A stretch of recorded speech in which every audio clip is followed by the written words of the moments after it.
Assalamualaikum warahmatullahi wabarakatuh. Saya Zahirah binti Azman dari Ijazah Sarjana Muda Pendidikan Awal Kanak-Kanak bernombor matrik 920920559601 dari Universiti Terbuka Malaysia Cawangan Batu Pahat. Hari ini saya ingin membentangkan cabaran-cabaran yang dihadapi ketika menggunakan baja dalam pengkebunan bagi subjek HBSE 4203 Kemahiran Hidup untuk Pendidikan Khas 2. Apa itu kanak-kanak berkeperluan khas?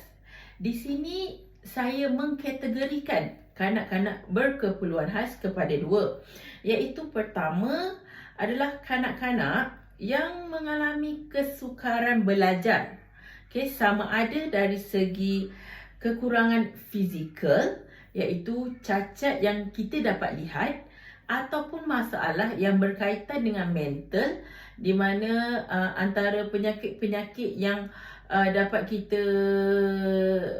ambil contoh adalah seperti autism, seperti kanak-kanak hyperaktif. Mereka ini akan mengalami masalah dalam pembelajaran. Okey, seterusnya adalah kanak-kanak pintar, cerdas yang mempunyai kebolehan yang jauh lebih tinggi daripada kanak-kanak biasa. Okey, sebagai contoh yang boleh saya ambil adalah di negara kita terdapat seorang individu yang pernah mendapat perhatian pada suatu ketika dahulu, iaitu Adi Putra.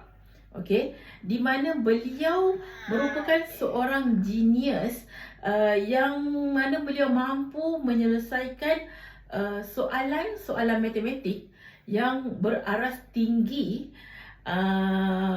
walaupun pada masa itu beliau hanya baru berumur 4 tahun.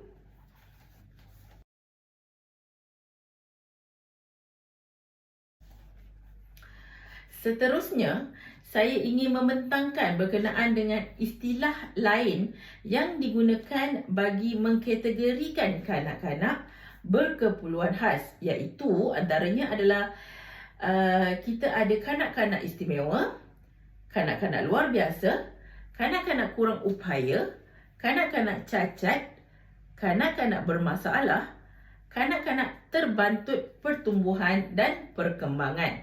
Berikut adalah antara istilah-istilah yang biasa kita dengar dalam mengkategorikan kanak-kanak berkeperluan khas ini. Okey, seterusnya adalah saya ingin menyatakan bahawa kedua-dua kumpulan kanak-kanak ini, sama ada kanak-kanak yang mempunyai masalah dalam belajar ataupun kanak-kanak yang terlebih tinggi IQ-nya daripada kanak-kanak biasa, mereka memerlukan pengubahsuaian kepada kurikulum dan kaedah mengajar supaya mereka dapat merealisasikan potensi mereka. Apa yang dimaksudkan kepada pengubahsuaian kurikulum adalah dengan kita perlu mengubahsuai tahap pemikiran, mengikut tahap pemikiran dan penerimaan mereka. Okey, sebagai contoh, jika kanak-kanak yang mungkin lemah ataupun lambat, mungkin kita akan cuba untuk menyelaraskan supaya mereka mudah untuk menerima, dan sebaliknya bagi kanak-kanak yang mempunyai IQ yang tinggi, kita mungkin boleh cuba untuk naikkan lagi tahap pembelajaran mereka supaya kanak-kanak ini tidak akan merasa bosan kerana pembelajaran yang mereka terima tu adalah terlalu mudah bagi mereka. Seterusnya adalah penyataan tentang pengubahsuaian kaedah mengajar adalah bersesuaian mengikut kemampuan mereka. So, jadi apabila terdapatnya pengubahsuaian dari dari segi kurikulum, kita perlu juga ada pengubahsuaian dari segi kaedah mengajar. Okey, kaedah mengajar di mana guru-guru perlu lebih peka, lebih bijak, lebih kreatif dalam mengajar kanak-kanak berkeperluan khas ini dengan mengikut tahap penyesuaian mereka, tahap penerimaan mereka yang mereka mampu.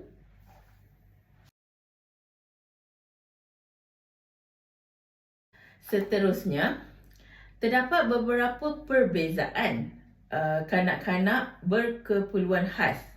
Okey, antaranya yang pertama, keupayaan mental. Okey, dekat sini saya ingin menerangkan apa yang dikaitkan dengan keupayaan mental di mana sering kali melibatkan dengan pencapaian akademik. Okey, bagi kanak-kanak ini, mereka mempunyai halangan dalam menerima atau memahami dengan mudah seperti kanak-kanak lain.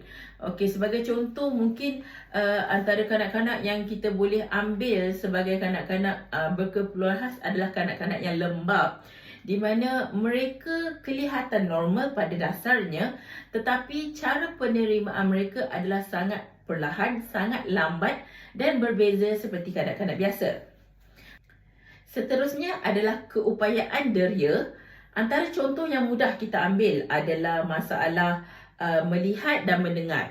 Okey, mereka ini berpotensi mengalami masalah ini sejak lahir, ataupun kondisi ini boleh terjadinya efek dari sebarang kecelakaan yang mereka hadapi.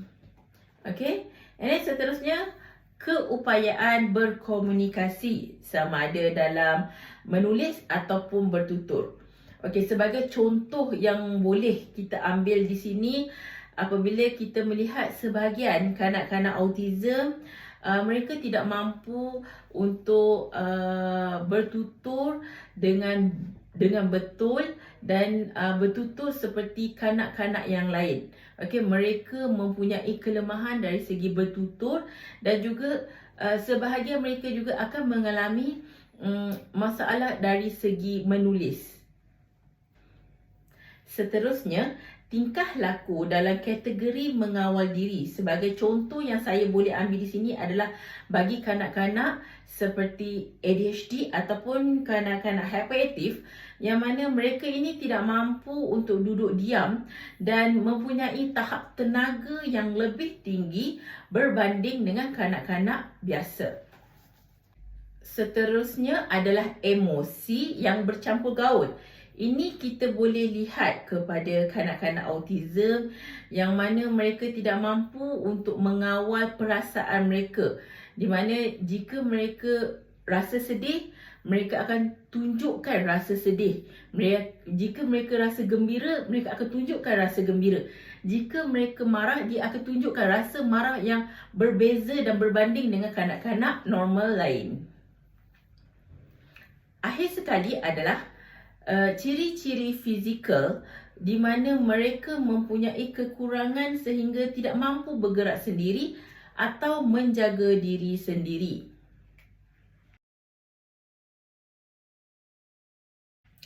Sekarang kita masuk kepada topik utama berkenaan penggunaan baja dalam pengkebunan bagi kanak-kanak berkeperluan khas. Baja ialah sebatian kimia yang diberikan kepada tumbuh-tumbuhan untuk menggalakkan pertumbuhan. Okey, dekat sini telah menyatakan tentang penggunaan bahan kimia yang mana pada dasarnya kita mengetahui pada dasarnya bahan kimia adalah satu bahan yang sangat berbahaya. Okey, oleh itu guru-guru harus lebih peka semasa melakukan aktiviti ini bersama kanak-kanak.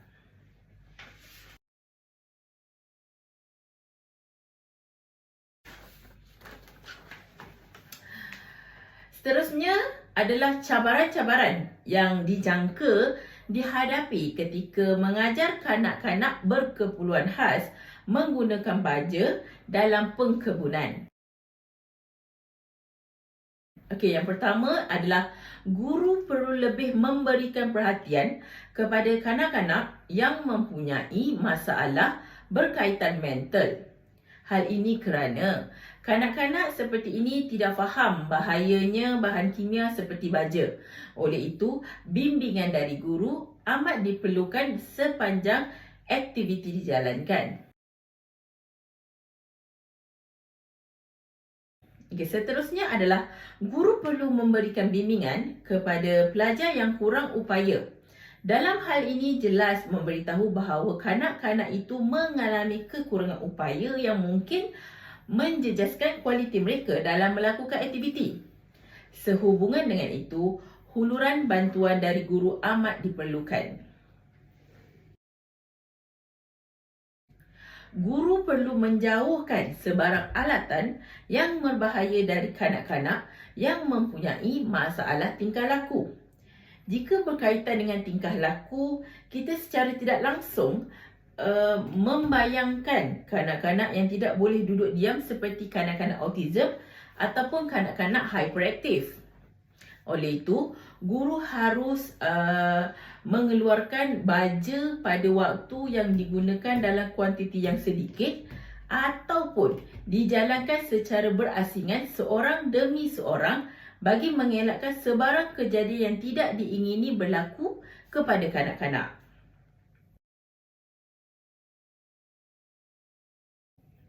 Akhir kata dari saya, kanak-kanak berkeperluan khas juga layak untuk menimba dan menuntut ilmu. Jika kena dan tepat pada caranya, kanak-kanak ini juga mampu untuk membesar dengan baik dan boleh berdikari dengan mengikut kemampuan mereka sendiri. Itu sahaja dari saya. Terima kasih.